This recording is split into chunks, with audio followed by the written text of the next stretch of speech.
કિર્ગિસ્તાનના university of કસ્મામાં સુરતના 100 કરતાં વધુ વિદ્યાર્થીઓ ફસાયા છે। રિયા લાઠિયા યુનિવર્સિટી ઓફ કસ્મામાં અભ્યાસ માટે ગઈ હતી।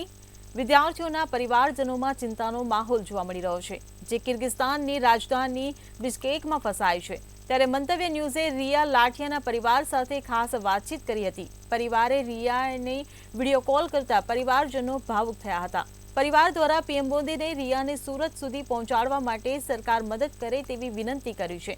जो कि प्रफुल्ल पानसेरियाए मददनी बाहेंधरी आपी हती।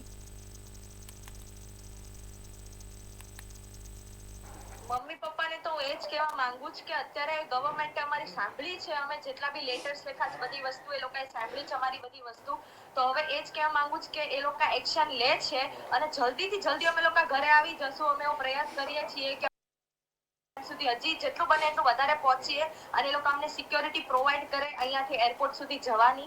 તો બસ મમ્મી પપ્પાને એ અને દાદા દાદી જે મારા વધારે ટેન્શનમાં છે મમ્મી પપ્પા કરતા, પણ એ લોકોને એટલું જ કહેવા માંગુ છું કે ટેન્શન નહીં લેતા, અમને પૂરો ભરોસો છે અમારી ગવર્મેન્ટ ઉપર।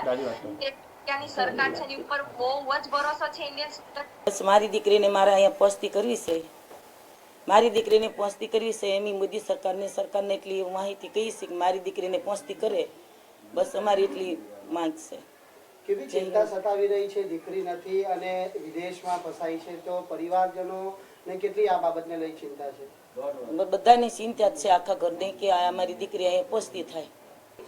અમારી દીકરીને પરત અહીંયા લાવે એવી અમારી આશા છે કે ભારત સરકાર અમારી ગવર્મેન્ટ બીજેપી મોદીજી લાવે એવી આશના કરી છે। એવો અમારા ભાઈ કુમારભાઈ કાનાણી પણ અમે એને વાત કરીએ છીએ કે ભાઈ અમે દોડીએ છીએ એ માટે તમે થોડો કરો, તો સીએમને વાત કરે, સીએમ પીએમને વાત કરે તો અમારી દીકરીને ઘરે પહોંચતી કરે, એટલી અમારે કહેવાની વિનંતી છે। બસ